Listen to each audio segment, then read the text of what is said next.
മോളെ പഠിക്കുവല്ലേടി? ആ പഠിക്കോ മമ്മി. 12 മണി വരെ ഒന്നും ഇരിക്കണ്ട കേട്ടോ, നാളെ പരീക്ഷയ്ക്ക് പോകേണ്ടതല്ലേ. ആ ടെൻഷൻ ഒന്നും ഇല്ലാതെ റിലാക്സ് ചെയ്ത് പഠിക്കൂ കേട്ടോ. ആ മമ്മി എന്നാ കുറച്ച് സമയം പ്രാർത്ഥിച്ചിട്ട് വരാം. ശരി മമ്മി.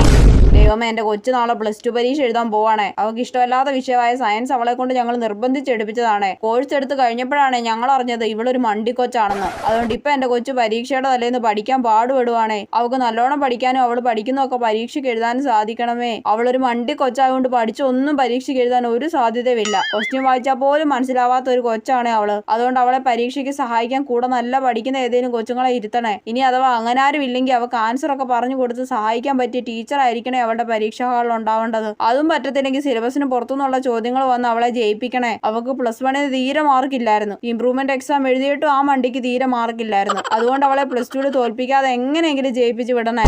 കൊച്ച മോള് ജയിക്കാൻ മമ്മി നല്ലോണം പ്രാർത്ഥിച്ചിട്ടുണ്ട് കേട്ടോ. Thanks mummy.